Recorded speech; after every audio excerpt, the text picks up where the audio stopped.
बिस्मिल्लाहिर्रहमानिर्रहीम बिस्मिल्लाहिर्रहमानिर्रहीम। अस्सलाम वालेकुम जी, कैसे हैं आप सब? उम्मीद है कि आप सब लोग बड़े खुश होंगे।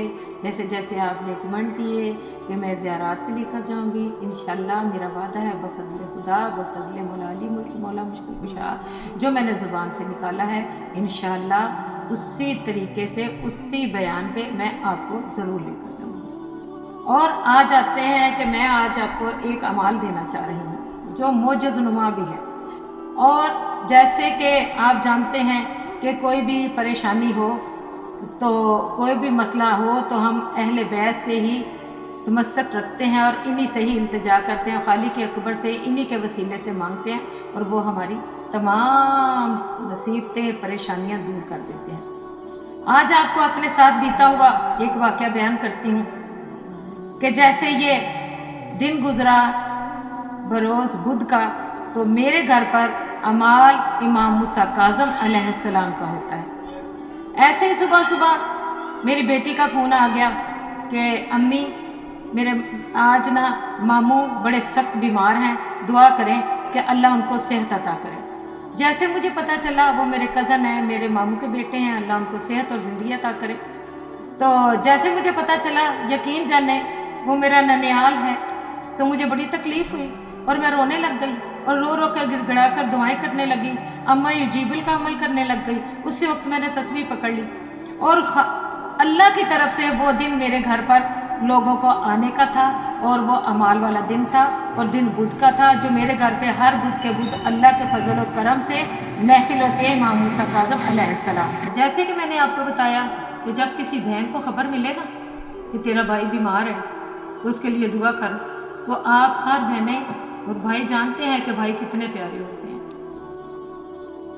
तो मैं बड़ी परेशान हुई, अपनी भाभी को भी फ़ोन किया, उन्हें भी कहा कि तस्बीह पकड़ लो और अल्लाह से इल्तिजा करो कि उन्हें अल्लाह शिफा दे।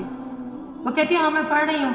ज़ाहिर हर बंदा जब ये मुश्किल का वक्त आता है तो खालिक अकबर से उन्हीं का वास्ता देके उन्हीं का वसीला देके हम मांगते हैं, वो हमें अता करते हैं।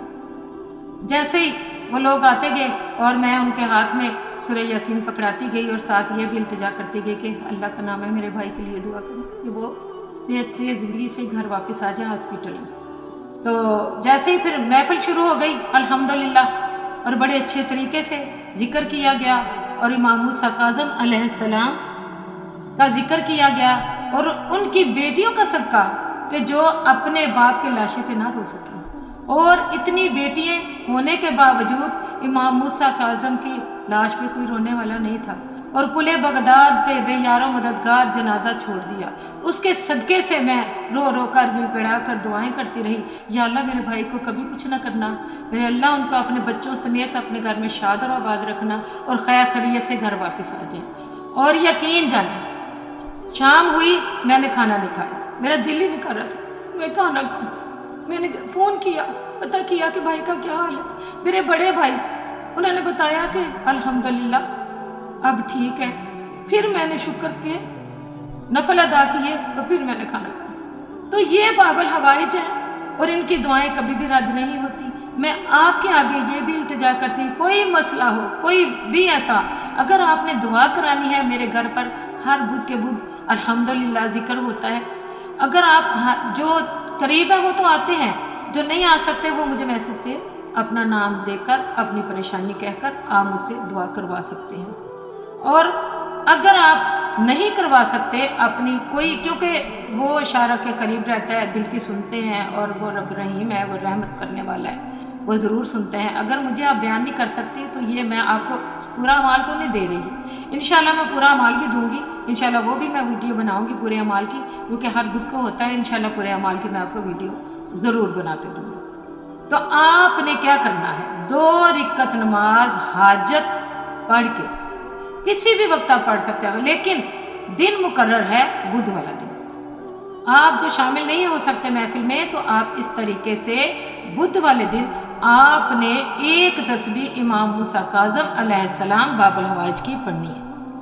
आपने 100 दफ़ा درود پاک کی تلاوت کرنی ہے۔ اس کے بعد آپ نے امام کا استغاثہ شروع کر دینا ہے۔ کیا پڑھنا ہے؟ یا سیدی یا مولائی یا موسیٰ ابن جعفر باب الہوائے جادرکنی، یہ آپ نے 100 دفعہ پڑھنی ہے۔ کیسے پڑھنی ہے؟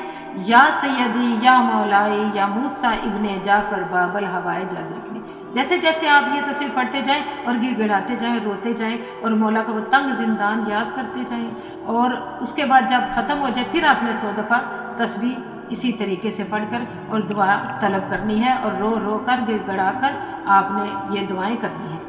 اچھا، جس طرح آپ نے یہ پہلے تسبیح اول آخر میں نے آپ کو بتایا کہ درود پاک کی تسبیح کے درمیان میں آپ نے پڑھنا ہے یا سیدی یا مولائی یا موسیٰ ابن جعفر باب الہوائی جادرکنی۔ پھر اس کے بعد آپ نے رو رو کر گڑ گڑا کر اور ان کی بچیوں کا واسطہ دے کر جو باپ کے لاشے پہ نہیں آ سکتی ان کے واسطہ دے کر آپ دعا کریں، اور بہنوں کے لیے دعا کریں، اب میرے اللہ کسی بہن کو اپنے بھائی کے غم نہ دینا اور ان کو سکھ چین عطا کرنا، جہاں جہاں پہ بھائی ہیں ان کو اپنی صحت اور زندگی میں رکھنا، اپنی امان میں رکھنا۔